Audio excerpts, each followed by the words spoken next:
is one of the knowledge knowledge sharing section for Opolo Investment Club, and other interested individuals can also participate.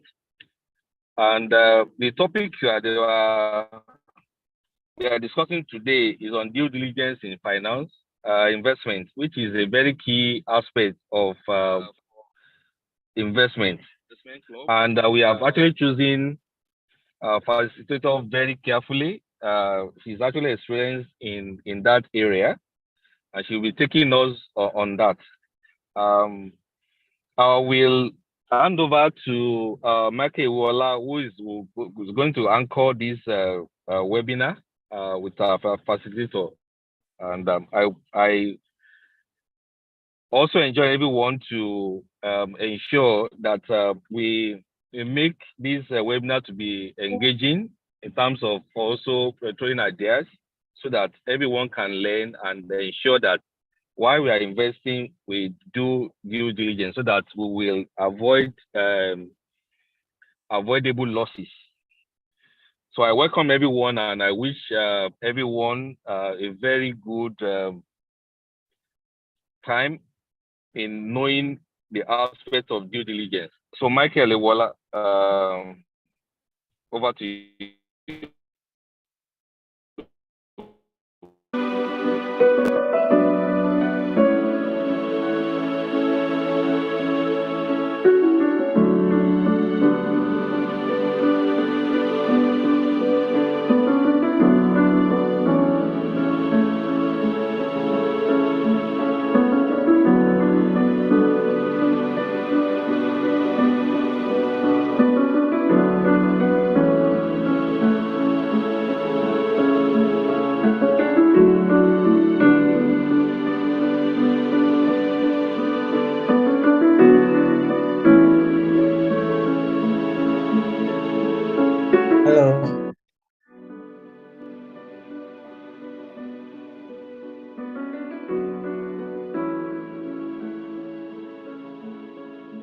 Hello, can anyone hear me? Yes. All right, thank you very much, Mr. Mayowa, for that brief introduction. Okay, so I'd like to introduce our speaker by reading a brief about our speaker, our profile. Yeah. So Dami Thompson is an investment professional with over 14 years of experience as an investor, an entrepreneur, and an operator. Dami currently runs an investment advisory firm called Diligence Africa, which provides due diligence service to investors investing in African founders and African-focused opportunities, and provide business advisory service to startups through their fractional CFO services, accounting services, governance, and compliance services to startups. In addition, she also provides training and capacity building programs to educate founders and investors on the importance of diligence, accountability, governance, and ethics in building sustainable business. Dami is also an angel investor in 25 startups across Africa, US, and other emerging markets through her angel investment vehicle, Yellowwood Capital. She co-founded Gropper.io, a tech company that matches technical talent in big tech companies to startups and big enterprise. She's an alumnus of University of California, Berkeley. All right, so having said that, let us welcome with our virtual hand, Oluwadamilola Thompson. Hi, everyone. Good afternoon. I'm glad to be here. Yeah. Apologies for running late also again.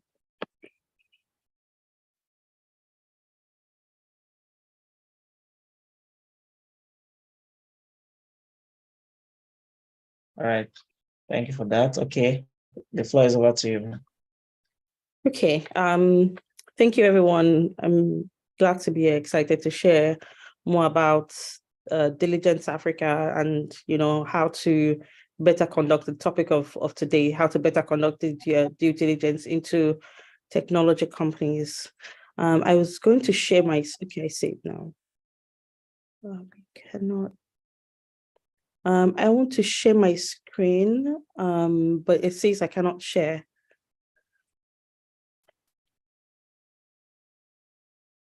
All right, share rights is given to you now.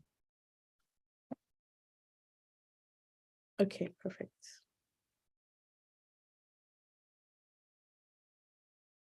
Let me, oh,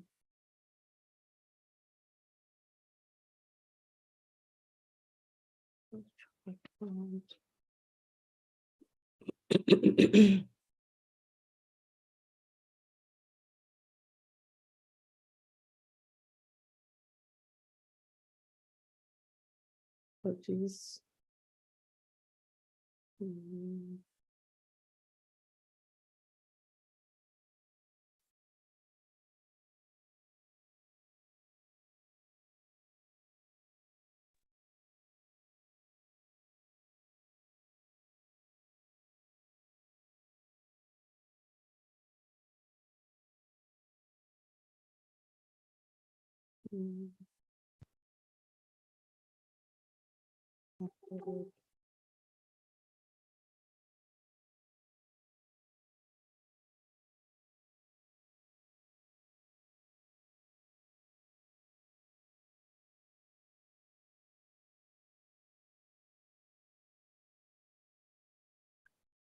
Okay, put this let's try it again.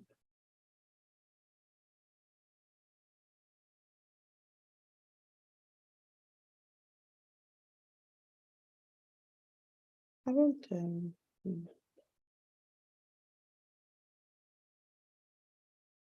Are you having difficulty with the sharing? yes, it's been a while that I've shared anything on Zoom, so it looks like all the functions have changed. Oh, So try to. I don't know if you can project it for me. I sent it yesterday.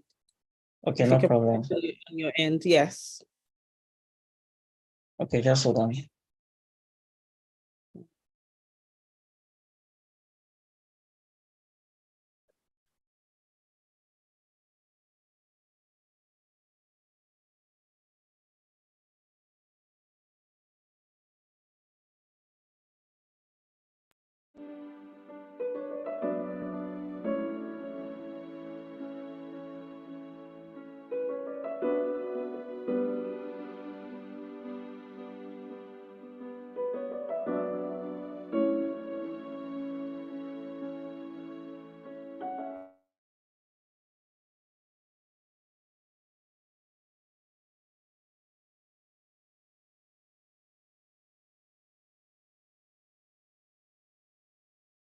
You're good?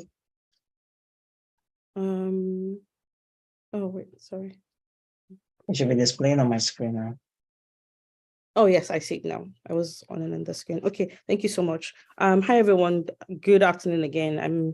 I'm excited to be here and just to share more. I'm hoping that this session can be as interactive as possible. I'll try and run through. The goal will be to, can you please go to the next slide? The goal will be to run through some of the key diligence issues that we see, what you generally look for when you're conducting the due diligence, why due diligence is necessary, and what we do at Diligence Africa. But I'm hoping to leave, some time for questions and interactions, just so that, because I know many people have experience, investing in angel investing in companies, and so you already have, things that you have done and you want to, you would like to talk about it and share some of the issues that you've had. So I'm hoping that we can have some time to do that. Next slide, please. We've already gone over this, so we can skip this. Okay, so these are some of the issues that I think as I've grown over, the last 7, 8 years, realized that due diligence issues, accountability, governance, ethics, it's not just in African companies, it's everywhere, it's happening everywhere. There are so many issues around founders, either falsifying data, providing false providing false metrics to investors before they invest, and even after the investor has put money into the company. Sometimes it's as a result of the intention to commit fraud. Sometimes it's not. Sometimes it's because they don't really understand how to build a business. And so one of the suggestions that I had later on in my slide is that as you angel invest, you should be ready to provide, the necessary business support to founders, because many founders, generally focus on the business side of the company, how to grow the revenue, how to acquire more customers. They're focusing on technology, and in most cases ignoring the back office operations, which is where a lot of the issues around the governance and accountability happens. So these are just issues. Instances of issues around due diligence. Obviously, this one here is the FTX problem, that issue that happened where the founders who put money into the company just did not conduct due diligence into the company. Otherwise, they would have discovered the structure that the company had, and then they would have questioned it, or they would have helped to reorganize the entire structure. I'm going to take, part of that also in as I go through the due diligence process. Also, this is a founder in Ghana, Dash CEO, where he had, falsified the metrics that investors, he gave investors before they put money into the company. He claimed that he had, I think, over 1 million customers on his platform. But then investors realized that it wasn't true. But they only realized it, after the money had gone into the company, after he just couldn't keep up with the numbers. And so that's the sad part, where founders would, give certain things or say certain numbers that eventually they cannot keep up with, because your numbers eventually will have to show it. And then this one was, happened to JP Morgan Chase. This is a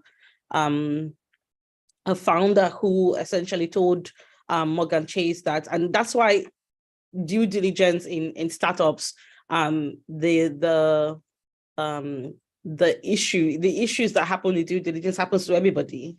Sometimes when it happens to investors, it is as a result of the excitement of wanting to put money into a company and not wanting to slow down the process. But I think one thing that I've realized is that for every investor, depending on the amount of money that you're putting in, that should be the size of your diligence. Different investors need to have different key important things that matter to them as they invest in companies. You should have baseline, criteria of what you would like to see in the company before you put money into the company, documents that you like to ask for before you put money in the company. And so once you have those baseline things, your baseline criteria, then it allows you to be more diligent and to be more diligent about the opportunities that you're exploring and exactly what you're looking for when you're evaluating the startup.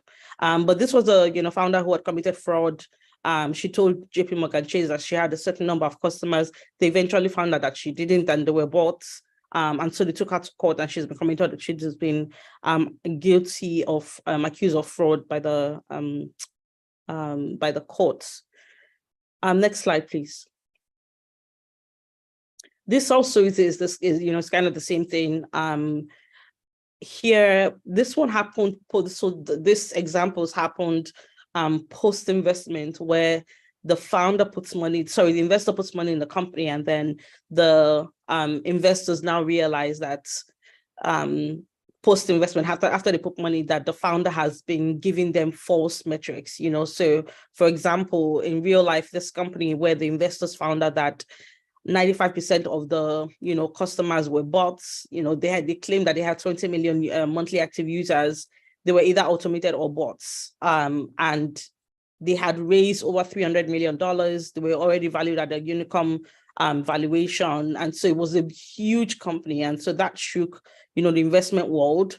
And then also this founder had essentially cooked up her books and was giving, investors false metrics. So there are different examples about, pre-investment diligence that investors need to do, and then kind of post-investment support that investors need to provide to companies to ensure that there's a balance of ensuring that the founders are accountable or held accountable, but also just instilling governance and ethics into the companies as you invest and as you support them. Next slide.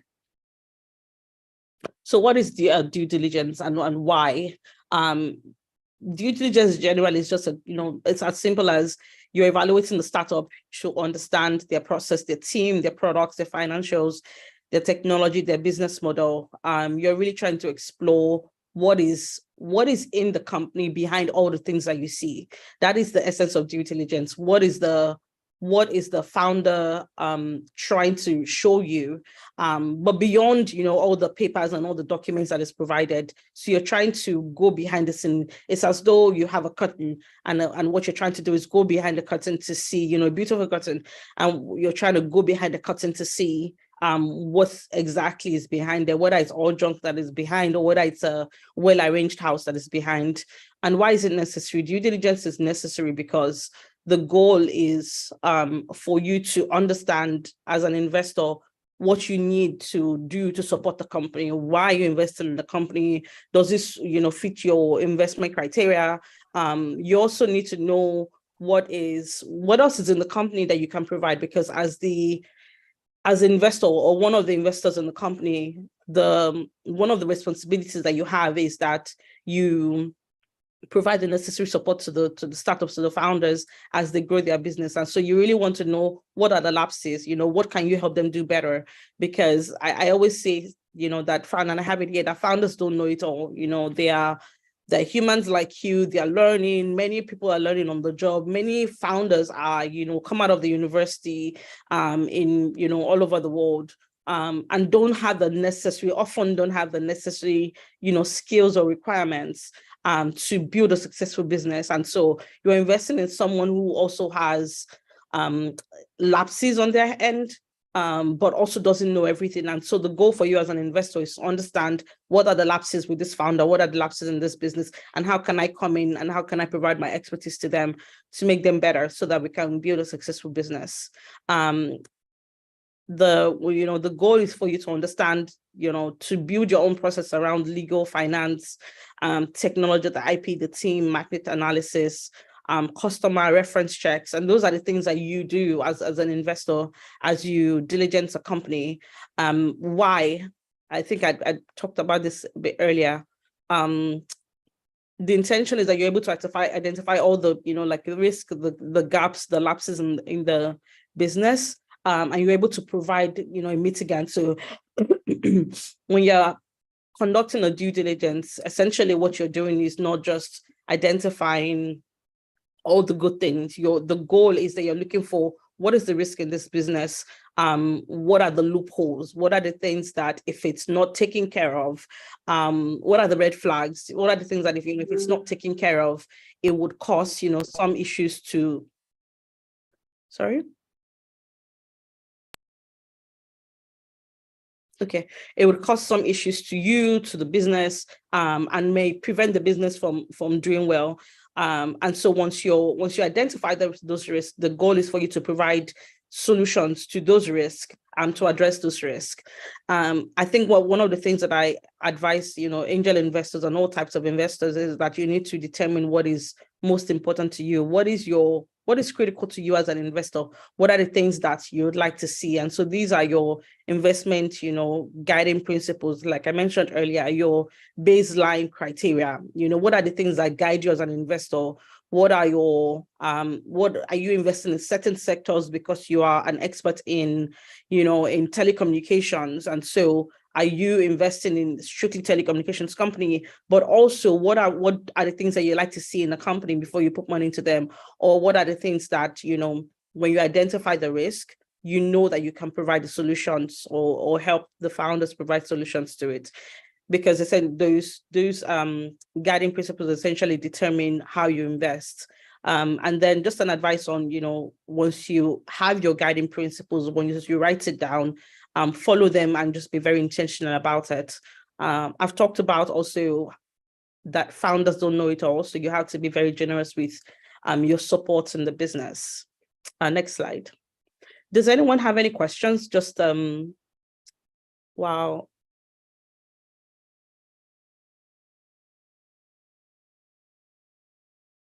Okay, no one, because I can't see, just in case, somebody raises up their hands, I'm not able to see anyone. So what is the the next, okay, let me move this here. So what are the things that you look for when you're diligencing, a business for potential investment? So what I've done here is I've itemized key diligence areas. And like I mentioned earlier, you have your legal, finance, IP, technology, founder check, customer reference. But what I've done is just selected 5 or so or 6 key points or key diligence areas, and then broken them down into what you should be looking out for, the key coverage areas. And so for legal, what you're looking out for, is details of the company personnel. Who's the key management team members? Is there anyone who is is the founder? Has the founder founded the company for himself, or is there someone else behind the curtain that he's fronting for? So you always want to know who is involved in the business, who has shares in the business, who are your team members, what kind of skills do they have? Because when you try to measure who the founders are and what kind of skills the employees have, you're balancing that with the type of business that is being spoken to you about or pitched to you. You're balancing them with the projections that they have, because you want to see, do they have the right size of team to fulfill the projections that they have, or do they have the right amount of just people to build the company? Do they have enough technical team members? Are they outsourcing to somebody? Who are the people behind the company? You also want to understand who the board of directors are. One of the reasons why you want to do this, and maybe I should take this investors, also, you also want to understand the investors and the shareholders, the ultimate beneficiaries. Ultimate beneficiaries here mean that, for example, one of the, could be the founder, could be somebody else on the board who is sitting in place for somebody else. I'll give you an example. For example, if I wanted to start a company, but I felt like I didn't want to put myself out there, I would ask someone to take my place in the company, but I would be the one, that person has signed another document saying that I own the shares in this company, but I'm just letting you, be the face of the company. And so you want to understand who those people are, because what happens is that person, any of the board of directors, any of the investors, any of the shareholders, or the ultimate beneficiaries, or even some of the, the team members might have committed fraud in the past. They might have been involved in something shady. They might have done something that when other investors are evaluating the company, it would cause them to think twice about whether or not to put money into the company, because they've been involved in certain things that are not that people just are not comfortable with. And so you want to be sure who you're investing with, because you're also going to be in the company for a long time. And so you want to ensure that there's nothing that would give you or future investors any sort of concern about the investability of the company. Also just things like the corporate information, the corporate documents, the registration documents. Where is the business registered? Is it registered in Nigeria? Is it registered in the USA? Is it registered in South Africa? Each country has specific legal implications about, when you invest in when you have a registered entity in those countries, and what the things that you own as an investor. And in South Africa, it's different. So in South Africa, what they have is that when you register a business in South Africa, the IP is owned by, you cannot sell the IP, you cannot get acquired. So there's some legal limitations, for setting up a business in South Africa. And for example, I think it was in Ethiopia. In Ethiopia, for example, you cannot take money out of Ethiopia. You have to keep the money there. So whatever business you do in Ethiopia, you have to leave the business, you have to leave the money there. So those are the different, different scenarios of thinking about when a founder comes to you and say, I have a business in any of these markets. You also need to understand what are the legal implications of setting up a business in those markets, and if there are any restrictions that you need to be concerned about as an investor, Do they have any litigation? It's ready to pair. The Bluetooth device is connected successfully. I think someone is mute. Okay. So on litigation, do they have has anybody taken them to court? Do they have any pending litigation? Do they have a disgruntled employee? Is there anything that, would give that poses as a risk to the business that you need to be aware of, with the litigation? Did one of the co-founders sue the company because, they felt like they were being cheated? So these are the questions that you need to ask to help you really understand what is behind the curtain. Prior investment documents, have they signed any prior investment documents, whether it's a SAFE, whether it's a convertible note, a shareholders agreement? What kind of terms have they agreed to previously that you are not aware of because you are just coming in as a new investor? The reason why you want to know that is because some of those terms might impact your investment in the company. And so when you put money in the company, you want to make sure that there's nothing that jeopardizes your investment and there's nothing that jeopardizes the company. Sometimes what happens is that as founders build businesses, they would often take money from people that would, request maybe half of the company. And so they've sold a significant stake in the business. That would impact you as an investor, because then what do you really own in the business? And the founders who are supposed to own majority stake in the business own very little. One of the things that we've seen is that when that kind of scenario happens, sometimes the founders decide that they don't want to leave the business and that they're not interested in going ahead with the business because this other investor owns a significant stake in the business. And so you want to make sure that you understand who the investors are in the business, who the shareholders are, what shareholding stake do they have in the business, and is there a balance in the stake that they have in the business. And then financials also. I'm sure many of you here are finance professionals, but when you're reviewing the financials, when you're diligencing for financials, you're looking at the management accounts, you're looking at audited financial statements. Now, what I've seen is that depending on the stage of the company, many founders do not have, either management accounts or audited financials. They need to have at least one, So generally, what I know that some investors would request is you either help them to either connect them with somebody in the finance industry who can help them put their management accounts, just so that you have a better view. Because if you don't know what you're really looking at is a bank account statement, and you're not able to really, see how the transactions are happening from the bank statements, because it's, sometimes it comes in, sometimes it doesn't. So I know that what many investors do is that they would ask the founders to go and get their management accounts at least, and then come back for the investment. So I also think it's good practice, to ask founders to hold themselves accountable to the kind of, business that they're doing by asking them to go and put together their management accounts. But if it's a business that is just starting because you are coming in as maybe the first angel investment, it's possible that they don't have management accounts. And so what you're really diligencing is the founder. Do I like this founder? Do I believe this founder? Do I believe that he can execute or she can execute? Do I believe that this founder, would keep to this startup and will continue to build regardless of whatever happens? You're investing in the potential of the technology, you're investing in the potential of the market opportunity. So where you don't have financials, then you look at the other, things that make up the business. Can you take it to the previous slide, please?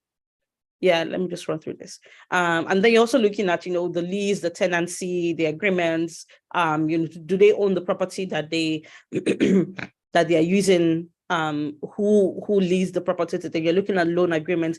Have they taken out previous loans?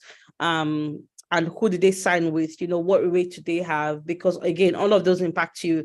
Are there any related party transactions? Related party transactions are transactions that involve people that are close to the company. And so have they given out a contract, for, or have they outsourced certain services to a sister of the founder? So who have they outsourced any service to? Who's providing them with service? Is it one of the directors? Is it, somebody who's close to one of the other team members?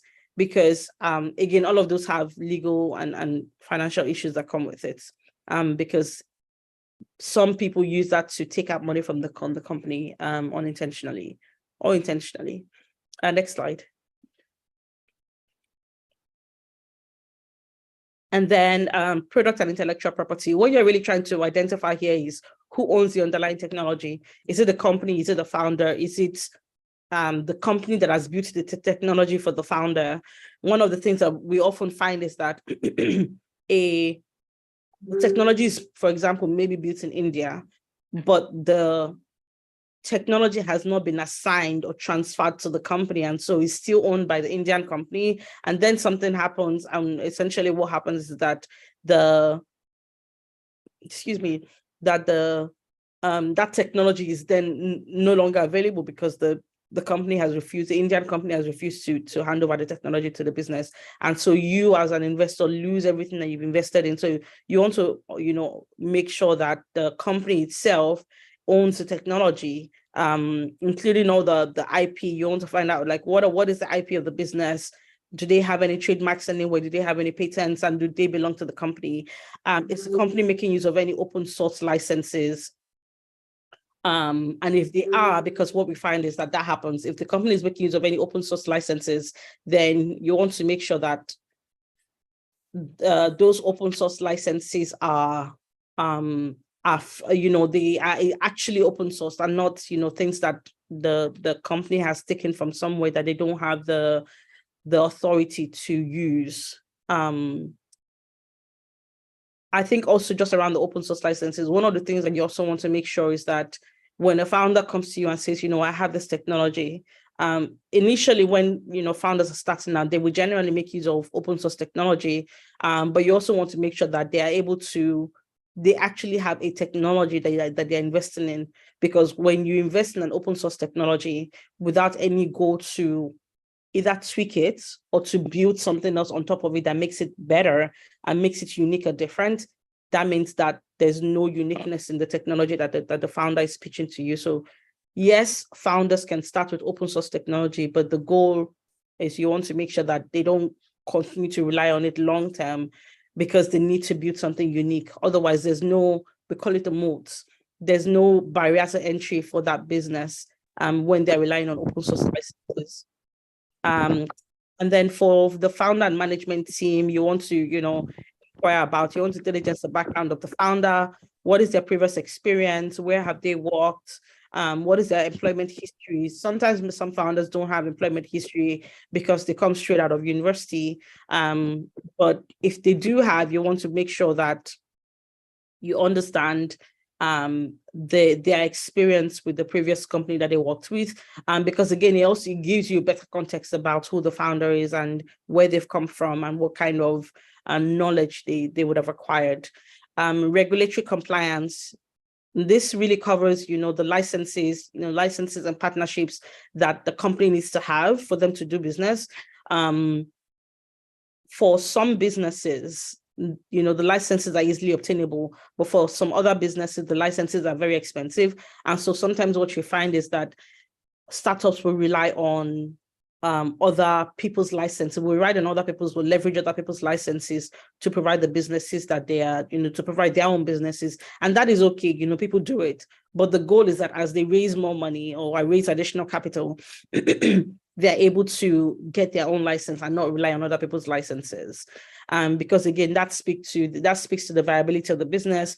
Because if that company that they're relying on or leveraging on goes away, that means that the license that your business is relying on also goes away, right?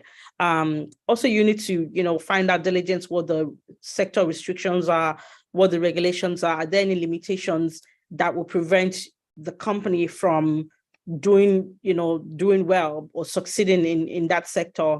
What are the known restrictions or limitations that the sector has? You also need to find out if there has been any strategic alliances, corporate partnerships, joint ventures, also things like non-compete agreements. Does the founder, for example, if the founder has worked in a previous company, have they signed any non-compete agreements previously that might impact the current business that they're doing? If it will, then that means that that company, I know of a founder actually that was sued by their previous employer because they had a non-compete about certain things that they needed not to do. And so you want to be sure that the founders don't have any, sort of issues. Have they signed any agreements with major competitors or strategic partners? Because again, all of that feeds into how the growth of the business, are they just supplying, are they just a spec in with another, are they just riding on another company's partnership to grow the business? What exactly is their growth plan? What exactly, what kind of documents have they signed previously? And then also things like fraud and anti-money laundering, the financing, combat finance, terrorism, data privacy compliance.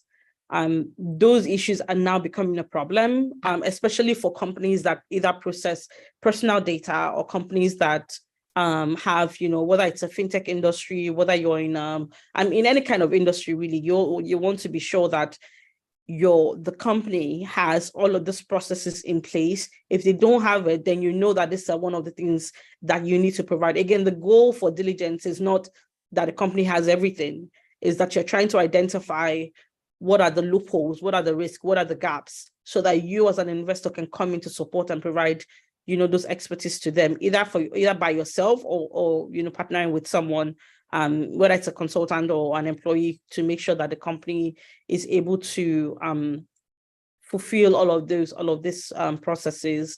You want to understand if there's been any breach, any security issues that they've had previously, because again, all of that impacts the company.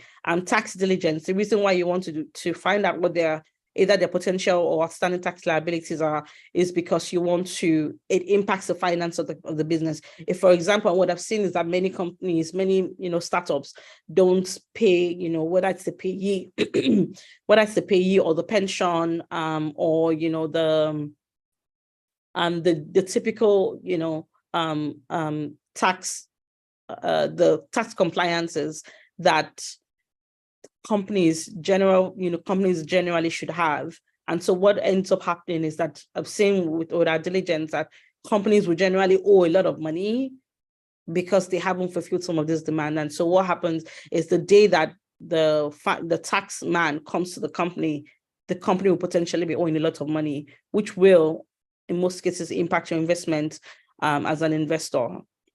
Next slide. So what do we do at Diligence Africa? What we're working on is, we're partnering with, accelerators, incubators, angel investors, venture studios, micro VCs to train and educate founders. We're partnering with VC from corporate organizations to train, and educate their founders, and also the team members of the corporate organizations, because we believe that every company has some kind of nexus to either investing in a company or supporting a company or working with a company in some way, shape, or form. Our goal is really to educate investors about, the issues around due diligence, governance, highlighting potentially, the consequences of not being intentional about these issues. We're working with VCs, DFIs to create and draft post-investment governance documentation for easy adoption throughout the continent. We're providing, local context and nuances to due diligence processes to legal and foreign investors. We also provide, startup support services, because we believe that startups don't know everything, and it's our role as investors, as professionals, to provide those services to founders as they build their businesses. So we do this through our fractional CFO services, accounting services, and governance and compliance services, where we go into the company to really understand what their lapses are, what the gaps, some kind of gap analysis. And then the goal for us is that we're able to plug it by providing them with solutions and help them implement it also. And then obviously working with international companies on partnerships and market strategy as they grow and expand across Africa. Next slide. These are, I think because of time, I'm going to skip this, but these are some of the, issues that we've identified with some of the companies that we've worked with, and, how the risk we identified, the recommendations we made to them and how we implemented them. But I'm going to skip the slide for the purpose of time. Okay, yes, awesome. So please, if anyone has any questions, please, this is the time to ask.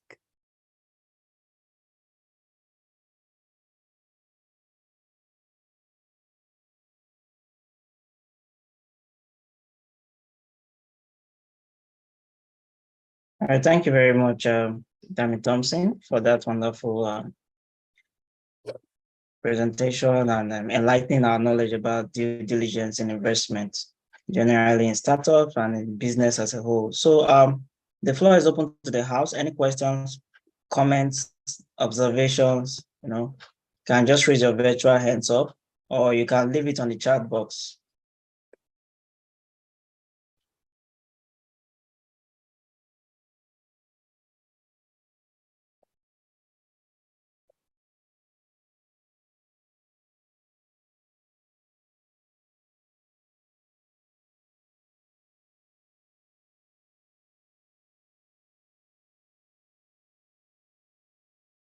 I think Nene wants us to send Chidiebere. Yes, Chidiebere, please go. Please go ahead. Okay, thank you very much, Dami, for the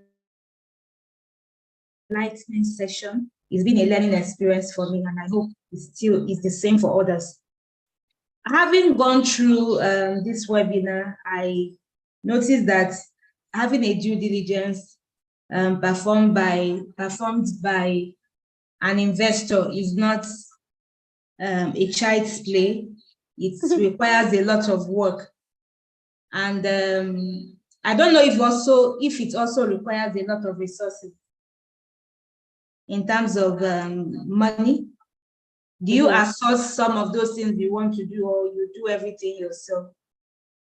So generally what you do is you may outsource it, but again, I think that you need to also know for yourself what are the things that you like to see as an investor before you put money into the company. I think that the basic things that even you as an investor need to outline and understand.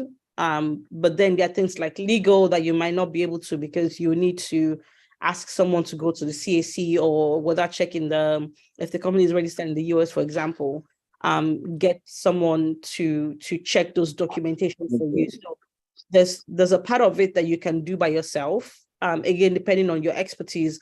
But I think that there's some part of it that you might need to outsource because of specific expertise in a certain sector. Okay, thank you very much. Okay, thank you very much. I still have another question on that one. So who bears the cost? Who bears the cost for due diligence? Is it the investor or the startup? Oh, the investor. The investor is the one who bears the diligence. I mean, so what I've seen sometimes is that some founders already have a due diligence report that has been prepared, and that's one of the things that we provide, where we ask founders to diligence themselves, so that it fast tracks the conversation, the investment conversations that they're having with investors, because the due diligence has been done by an independent party. But generally, when you as an investor is putting money in a company, you're the one who takes care of the cost of diligence. Thank you. My pleasure. Thank you very much. We have a question on the chat box. Do you mind? How do you determine profit and evaluating company financial projection as regard investment in the company? How do you determine profit and evaluate company financial projections? I mean, how do you determine profits? Profit is profit. I mean, generally what you do is that when a company comes to you, depending on the stage of the company, and maybe that's what you need to clarify. If the company is already doing business, then, you know, that means that they're already making money. So they're either making profit or they're not making profit. Generally what you will find is that when a company is doing business, they in most cases they'll take some time before they start to make, you know, profit. But the goal is that is there a trajectory or do they have projections that show when they will start to declare profits or when they'll start to get profit? And so that's really what you're looking at. You're looking at where they are now versus the projections. Most companies will have projections. Again, what you do is that you're taking those projections with a pinch of salt, because you as an investor have to determine, does this make sense? What many founders would do is that they would put numbers that seem exciting, numbers that that are very optimistic, because they are trying to, you know, show that if you put money in my business, we'll be profitable next year. And many times that doesn't happen. So you as an investor need to have maybe either build your own projections or need to understand that it's possible that this company might not make profit next year, as they've said, but maybe in another 2 years. But I think the key thing at the early stage, you're not really trying to determine profit. You're really trying to determine the viability of the business. Is this business viable? Would they serve customers? You know, would they have customers? Is this product that they're selling or solution that they're selling, is it something that people will buy or people will pay for? That's really what you're trying to determine at the early stage. So profitability is much more further down the line. But again, it's always something for you to consider as an investor. All right, thank you very much for that. We have a question from Emmanuel. Mr. Emmanuel, sir. Yes, good afternoon, and thank you so much for your very exciting presentation. Thank you. I just have one question and then one comment. The first question is that how do an investor or whoever is undertaking due diligence, how does it mitigate the impact of forgery and the impact of documentation that are not true, as it may affect the outcome of the due diligence process? For instance, when you ask for financial statements, even audited financial statements sometimes may be forged, may not be the true position. Yes. So, and sometimes, even in Nigeria on political level, we are talking of a president that we're not sure of his qualification and all of that. It happens also in business. That is the situation, you don't get the true position of things. And this can affect the outcome of the due diligence process. That's my question. The other one is a clarification of suggestion when we said that the cost of due diligence is always borne by the investor. But in practice, the investee company bears the cost of due diligence as a matter of fact. It may be part of the charges they will ask the investee company to pay upfront as appraisal fee or all manners of names they call it, which is an intention to push the cost of due diligence on the investee company even before any financing takes place. Those are the two areas I want to make comment on. Thank you. Thank you. No, thank you, sir, for that. I haven't seen any instances, except when you're dealing with a corporate organization, or maybe when you're dealing with an institution and they ask you for appraisal, when they ask for appraisal fees, and then the diligence, cost comes out of that. But as an investor investing in maybe a single opportunity, I've never seen instances where the founders themselves pay for the diligence, especially when it's directed towards one particular investor. If the the other thing that happens is that when a founder is putting a round together, so like an investment round, what generally would happen is that there's a certain cost that goes into legal, and this is specifically for legal. There's a certain cost that goes into the legal. The company is the one that takes care of that legal cost. But in terms of diligence, the investor generally takes care of it. But again, I guess maybe that's another type of investment that I haven't considered before. So I'm happy to learn. But on the first question, generally, and I agree with you, and that's really the whole essence of due diligence, is that you're trying to find out what is behind the books that they're providing to you. When a founder says, we have this numbers, this amount of founders and users, really, do they really have it? And the goal is for you to ensure that you're verifying those numbers that the founders have put out to you, because they, like you said, they might not be accurate. So that is the essence of due diligence: verifying the numbers, making sure that they're accurate, verifying the audited financials, reviewing their books by yourselves to make sure that nothing has been forged, nothing has been fraudulently obtained. We've seen situations where founders would doctor their bank accounts because it's a PDF, and so they edit the PDF documents and then provide that to investors. So what we do is that just make sure that those those numbers are verified before the founder puts money into the company.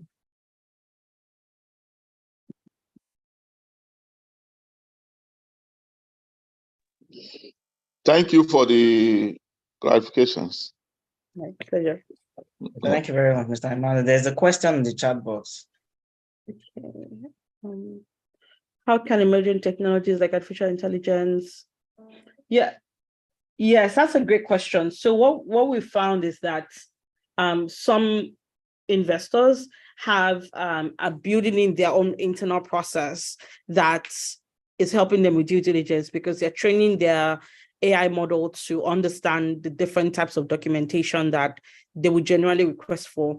And so they're using that AI model to diligence some of the deals that they're doing. We're also working on a technology that helps us to automate due diligence processes for investors, so that investors can use it to automate their process. But yes, I agree with you that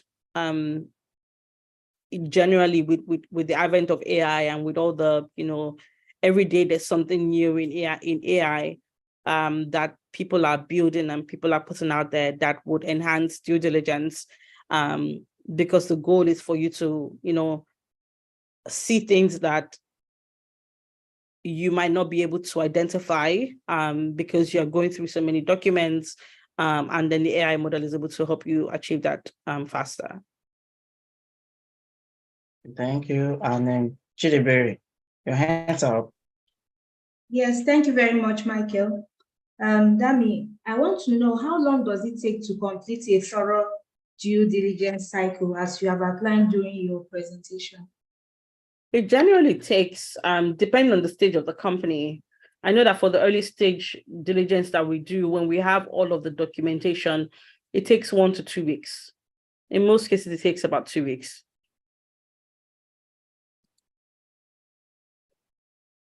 Okay, thank you.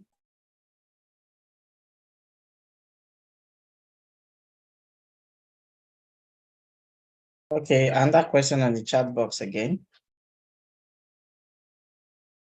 How do you balance the need? Yes, that's a great question. And I think that's also the reasons why many investors skip due diligence, because you're trying to get into the deal as fast as possible.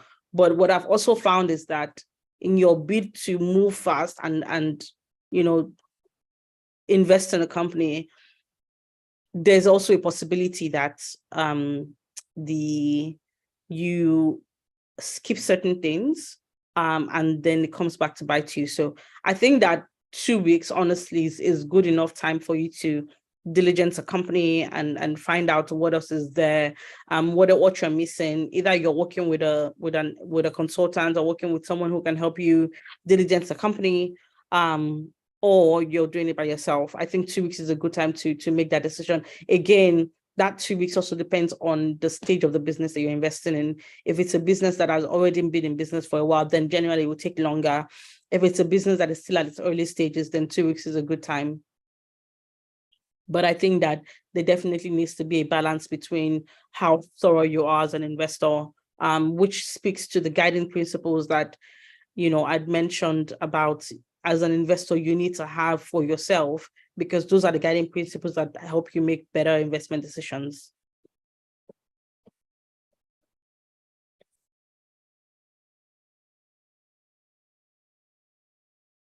Does Chidebere have another question? Yes, thank you, I do. For Go a ahead. seed stage investment, what aspect of the due diligence is the most important? I would say the legal, financial IP, and the founders. I would say those would be like the 4 key things that you need to diligence.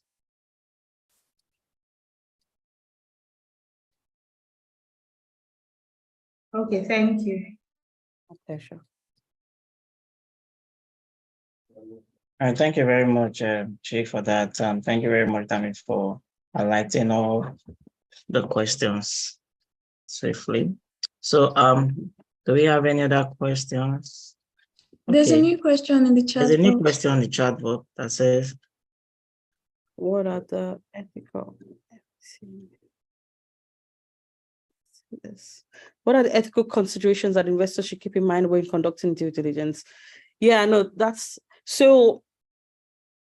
I think all of that goes, to the founders. The founders that you're trying to support, the founders that you're backing. Who are they? Who are they behind, everything that they're presenting you to be? And that's why when you're diligencing the founder, you're really trying to understand where did they come from? What is their previous work experience? What is the previous background? What is their previous background or work professional experience? Sorry.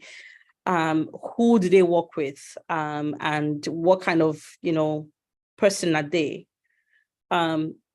Because the ethics that a founder has or the management team has will feed into the culture of the company. And that would determine, again, the culture fiber and the ethics that the company themselves put forward. So that is something that not a lot of founders think about at the early stages. And I think that as investors, these are one of the things that we have to gradually help the companies form. What is your code of conduct? What are your code of ethics? What are the things that guide you as a business, and helping them create that as you put money into the company.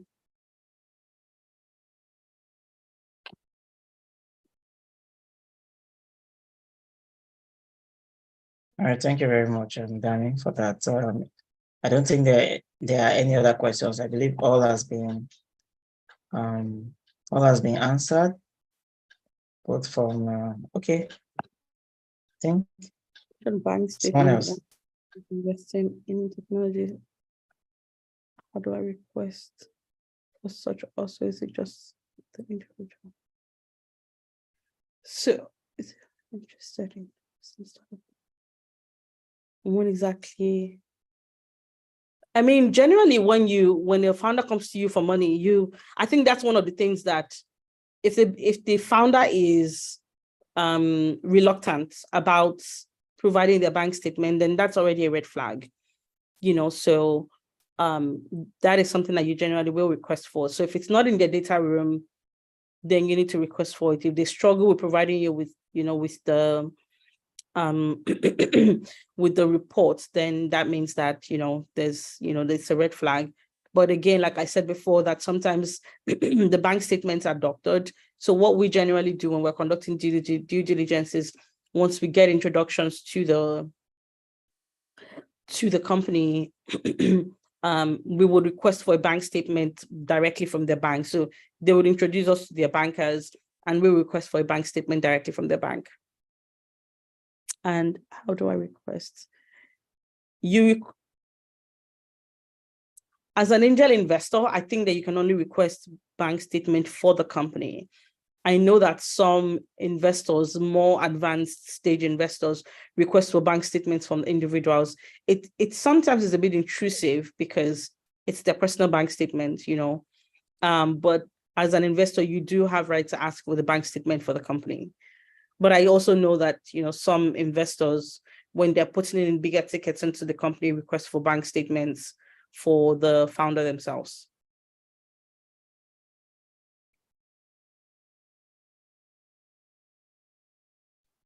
Thank you very much, Dami. Please. Sorry, please, I have a Do, question. okay, someone else wants to ask a question?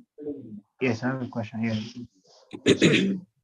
So, for instance, I want to just quickly ask, and as an investor, I want to invest in, okay, a startup comes to meet me, and then the founder, and then this startup has great potential, and then has a good marketing strategy and everything, but doesn't know how to prepare its financial projection and everything. So it's just like a startup that just trying to come up and everything. So the ideation and everything. So what do you suggest I do? How do I guide them? Or is it my responsibility to guide them on how to prepare a financial projection for their startup? So currently there's a startup now that is about to and I need to fund it.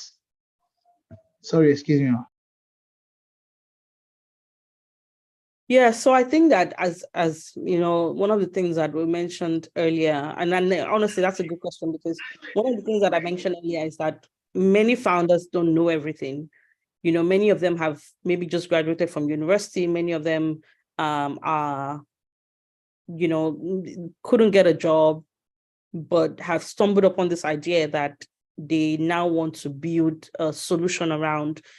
And your role, as an angel investor, since I think almost everyone here is an angel investor, your role as an angel investor is really to guide them to understand what identify the risk in the business, provide the solutions, and guide them on what to do better. If you're putting money in the company, you almost have a responsibility to do that. Again, founders, if you don't measure, the kind of assistance that you're providing or support, they will come to you for everything. So you also want to be very intentional about your time, because many of us are, have full-time jobs, and just say, what, if you have any issues about this, I can help you, but let's have a meeting maybe once every week, or once every 2 weeks, or once every month, to know where you are and then have conversations about it. But if you cannot guide them yourselves, then just introduce them to someone. One of the things that we do is that we do financial modeling, the projections, and valuation, and provide those services to founders. So just introduce them to someone who can help them do it if you feel like you don't have the bandwidth, or you don't have the resources to do that for them.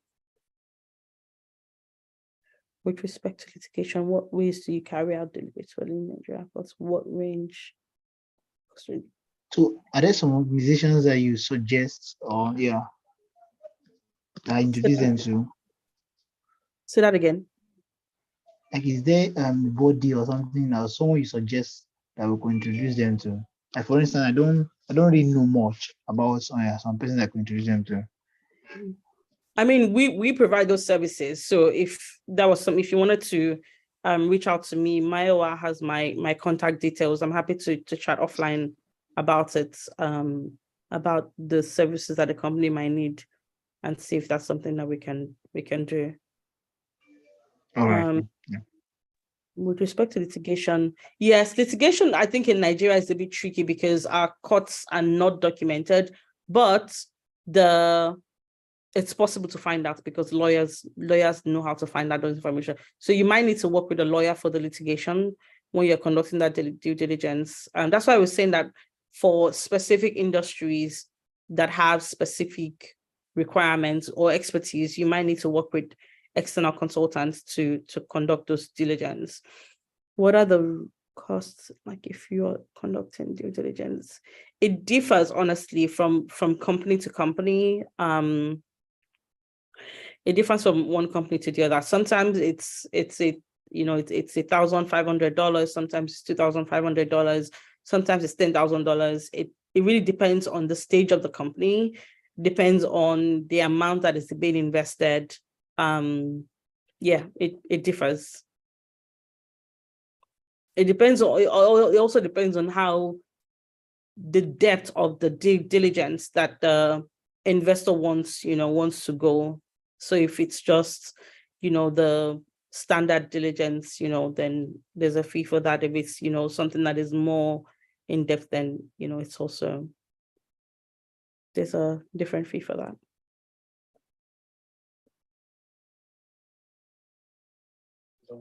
Thank you very much, Dami Thompson, for that. I'll leave the floor to Mr. Mayowa now. I put in the chat, Nene wanted the French version. I put it in the chat. I hope he or she sees it. Okay. I think it has been a very wonderful session. We've all learned about due diligence.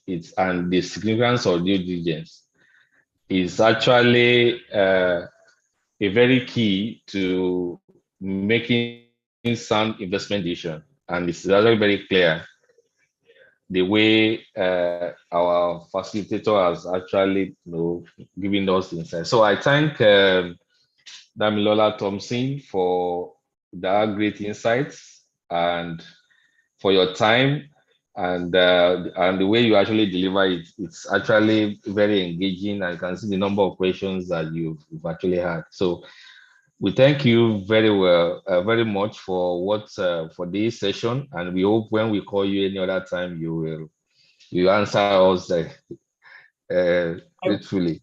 So, and also I thank everyone for spending the time to attend. And this is also the process. We continue to learn as we move on. As an angel investor, we continue to learn the best way to ensure that we have very sound investment decision. This series will be the regular one, and we will continue to inform other members when we have this kind of session. So I thank everyone for the time, and I wish us a very good afternoon. Thank you, and God bless. Thank you, everyone. Have Yeah. a great day. Thank you very much, Dami. Bye.